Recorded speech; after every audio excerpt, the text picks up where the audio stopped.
ಇವತ್ತು daddy mummy ಊರಲ್ಲಿಲ್ಲ, full jolly. ಜಾಲಿ ಜಾಲಿ ಎಲ್ಲ ಜಾಲಿ. ಆ ಜಾಲಿ ನೈಟ್ ಮಾತ್ರ. ಮಾರ್ನಿಂಗ್ ಎದ್ರೆ ರಂಗೋಲಿ ಹಾಕು, ರೌಂಡಿಗೆ ದೋಸೆ ಹಾಕು.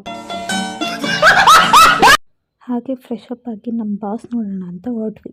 ದೇವ್ರಿಗೆ ಕೈ ಮುಕ್ಕೊಂಡು ಕೊಟ್ಟಿರೋ ಪ್ರಸಾದ ತಿನ್ಕೊಂಡು ಆಚೆ ಬಂದು ನೋಡಿದ್ರೆ ಈ ಬಿಲ್ಡಿಂಗ್ ಅಂತೂ ತುಂಬ ಚೆನ್ನಾಗಿತ್ತು. ನಾನೇನಾರು ಅವಳ ಕಡೆ ನೋಡಿದ್ರೆ ಅವಳಿಗೆ ರೀಲ್ಸ್ ಮಾಡೋಕ್ಕೆ ಆಗಲ್ವಂತೆ. ಅದಕ್ಕೆ ಯಾರಡಿ ಕಟೌಟಿಂದ ನಿಂತಿದ್ದೆ. ಮಧ್ಯಾಹ್ನಕ್ಕೆ ಅಡುಗೆ ಯಾರು ಮಾಡ್ತಾರೆ ಅಂತ ನಮ್ಮನೆ ಹತ್ರ ಓಪನ್ ಆಗಿರೋ ಭೋಜನ ಶಾಲೆಗೆ ಬಂದ್ವಿ. ಅಲ್ಲಿರೋ ಪೇಂಟಿಂಗ್ಸ್ ಅಂತೂ ನನಗಂತೂ ತುಂಬ ಇಷ್ಟ ಆಯಿತು. ಆ್ಯಂಡ್ ಫುಡ್ಡು ಕೂಡ ತುಂಬ ಚೆನ್ನಾಗಿತ್ತು. ನಮ್ಮ ಹಳೆ ಏರಿಯಾದಲ್ಲಿ ನಮ್ಮ ಹುಡುಗರು ಗಣೇಶ ಕೂರಿಸಿದ್ದೀವಾಗ ಬಂದು ವಿಸಿಟ್ ಹಾಕಿ ಅಂದರು. ನಮ್ಮ ಬಾಸ್ನ ನೋಡಿಕೊಂಡು ಹಾಗೆ ನಮ್ಮ ಜೇಮ್ಸ್ ಬಾಂಡ್ ತಿಂಡಿ ಕೊಡಿಸ್ತೀನಿ ಅಂತ, ಅದು ನನ್ನ ದುಡ್ಡಲ್ಲಿ. ಬಜೆಟ್ ಕಮ್ಮಿ ಇತ್ತು, ಸೊ ಅದಕ್ಕೆ ಈಕ್ವಲ್ ಶೇರಿಂಗ್ ಮಾಡ್ಕೊಂಡು ತಿಂತಾಯಿದ್ವಿ. ಹೋಗಿ ಒಂದಿನಾನೂ ಆಗಿಲ್ಲ ನಮ್ಮ ಅಮ್ಮನ ಮಿಸ್ ಮಾಡ್ಕೊತಾ ಇದ್ವಿ. ಅದಕ್ಕೆ ಫೋನ್ ಮಾಡಿ ಟಾರ್ಚರ್ ಕೊಡ್ತಾಯಿದ್ವಿ. ನಮ್ಮ ಅಮ್ಮಂದಿರು ಯಾವಾಗ ನೆನಪಾಗ್ತಾರೆ ಅಂದರೆ ಈರುಳ್ಳಿ ಕೊಚ್ಬೇಕಾರೆ, ಟೊಮೆಟೊ ಕೊಚ್ಬೇಕಾರೆ, ಅಡುಗೆ ಮಾಡ್ಬೇಕಾದ್ರೆ ತುಂಬ ನೆನಪಾಗ್ತಾರೆ. ಕೊನೆಗೂ ಅಡುಗೆ ಮಾಡ್ಕೊಂಡು ತಿನ್ಕೊಂಡು ಇವತ್ತಿನ ಬ್ಲಾಗ್ ಇಷ್ಟೇ. ಬಾಯ್.